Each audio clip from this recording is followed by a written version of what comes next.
हाय friends, मैं हूं Manav. Welcome to movie शूवी। अभी मैंने एक मूवी कंप्लीट करी है जो कि हॉरर मूवी है। और मेरी आवाज़ से आपको कुछ ज़्यादा डर का एहसास नहीं हो रहा होगा, क्योंकि डर से ज़्यादा ही आपको सोचने के ऊपर मजबूर कर देती है। हालांकि जिस तरीके के डराने के इसके अंदर टैक्टिक्स यूज़ हुए हैं, चाहे वो साउंड्स हों, चाहे वो अकेलापन हो, चाहे सुनसानियत दिखानी हो, ये सब चीज़ें हम और जगहों पे भी देख चुके हैं। बट ये इफेक्टिव तब बन जाती है जब नरेटिव भी उतना ही ज़्यादा स्ट्रांग हो जाता है। तो यहाँ पर हम देखते हैं हेमंत और साक्षी की कहानी।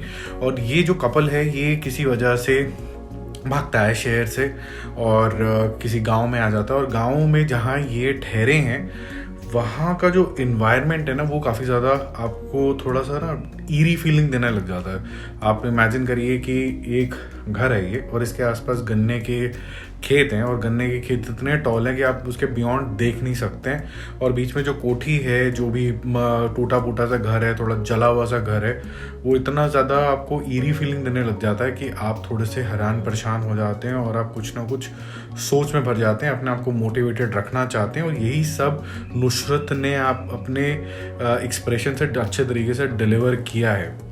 देखो, यहाँ पर हमें बात करनी होगी डायरेक्शन की भी, क्योंकि जो डायरेक्शन है यहाँ पर वो विशाल फूरिया ने किया है। और मैं ये कह सकता हूँ कि जब तक आप भूत को देखते नहीं है ना, और जब तक आप उसको आसपास महसूस नहीं कर लेते उसका भूतियापन, तब तक आप ना एक सस्पेंसफुल जोन के अंदर है। तो जो उन्होंने बहुत अच्छे तरीके से करा है एक्सप्लॉइट, उन्होंने ऐसा नहीं किया है कि आपको पहले मोमेंट से ही भूत दिखा दिए जो आप बिल्कुल ही आप कह सकते हैं ना साक्षात भूत से भाग रहे हैं। वो भूत is equivalent to a zombie then, क्योंकि भूत की शक्ल कैसी होती है, टेढ़ी मेढ़ी सी होती है, तो आपका डर का क्वेश्चन बहुत ज़्यादा कम हो जाता है। यहाँ पर इंपॉर्टेंट चीज़ ये हो जाती है कि आपके आसपास चीज़ें हो रही हैं, एज अ व्यूअर आपको पता है कि कुछ कुछ चीज़ें हो रही हैं। क्योंकि जब आप देखते हैं कपल यहाँ पर आता है कुछ गूंज से भागने के बाद, तो उसके बाद जो घटनाएं घटती हैं, स्पेसिफिकली साक्षी अकेले रह जाती है, हेमंत क्यों गायब हो जाता है, कैरेक्टर्स में थोड़ा सा सस्पेंस हो जाता है, ये सब आप फिगर आउट करोगे। फिर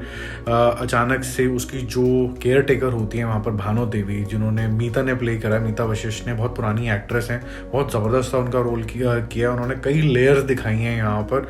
उनका सस्पेंसफुल कैरेक्टर आपको बहुत ज़बरदस्त लगेगा। फिर जो नुसरत का कैरेक्टर है उसके अंदर माँ की जो भावना है, वो उसका भी एक बच्चा होने वाला है क्योंकि वो प्रेग्नेंट है और उसको 3 बच्चे दिख रहे हैं, और वो शी इज़ फीलिंग हैप्पी।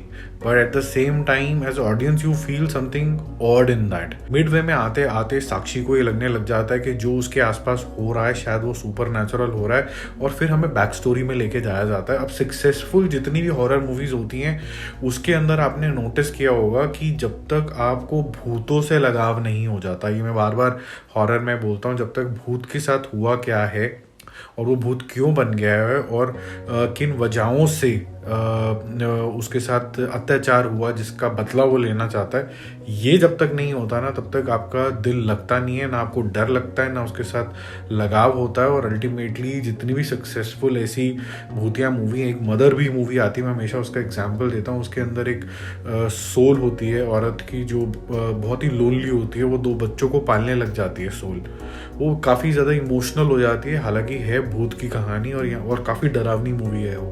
अगर आप देखना चाहते हो तो आपको यूट्यूब पे या कहीं फेसबुक पे भी मैंने देखी उसके वीडियो उसके अंदर। बहरहाल, कमिंग बैक टू छोरी। अब छोरी में आपको ये फिगर आउट करना होता है कि इनके साथ एक्चुअली में हुआ क्या है, वो ऐसा क्या सोशल ईवल है जिसको यहाँ पर हाईलाइट किया जाता है।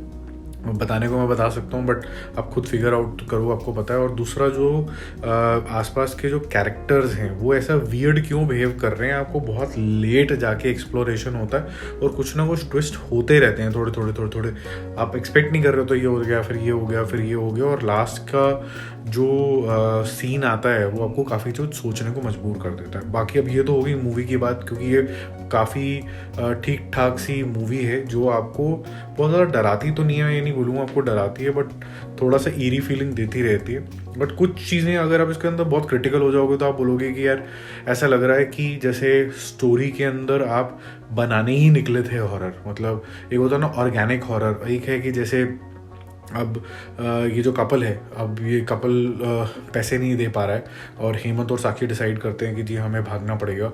वो भागना पड़ेगा ठीक है, बट पहले तो आप पुलिस के पास जाओगे क्योंकि वापस तो आपको कभी ना कभी जाना है। तो कोई गूंज भूल थोड़ा ना जाएंगे आपके पैसे कि थोड़ा सा टाइम काट के वापस आ जाएंगे। तो वो थोड़ा सा लगा कि थोड़ा सा मेडअप सा है और तुम ऐसी विलेज के अंदर आके भी रह सकते हो जहाँ पर थोड़ा सा सुनसानियत कम हो। तो सुनसानियत बना के रखी हुई है ताकि ऐसी हॉरर बन पाए।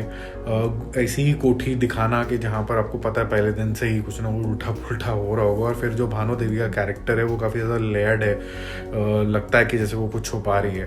तो वो थोड़ा सा जैसे कहते हैं ना एज ओल्ड फार्मूलाज भी यहाँ पर यूज़ हुए हैं, जिनकी वजहों से मैं बोलूँगा कि जो मूवी है वो चलती तो हॉरर के टिपिकल फार्मूला के ऊपर ही है। बट 2-3 चीज़ें अच्छी हुई हैं यहाँ पर कि एक जो बैकग्राउंड दी गई है वो काफ़ी ज़्यादा सॉलिड है।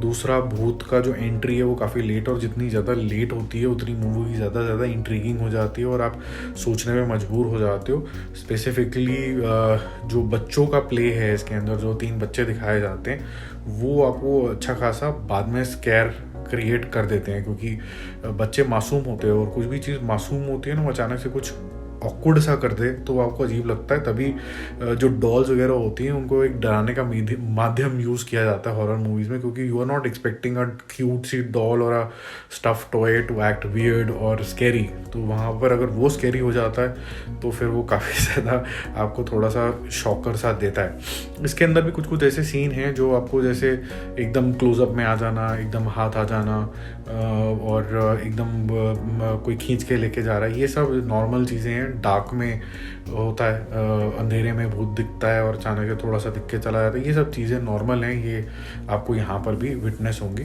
तो ओवरऑल बेसिस में बोलूँगा कुछ खामियों के बावजूद भी ये मूवी ठीक ठाक है, मतलब थोड़ा ठीक ठाक चिल्स देती है आपको। तो मेरा मूवी स्कोर रहेगा B+। अब कल मिलते हैं, मैं अब सो रहा हूँ क्योंकि मुझे कल सुबह का फर्स्ट शो देखना है अंतिम का, और फिर आपके साथ मैं रिव्यू शेयर करूँगा। Bye bye.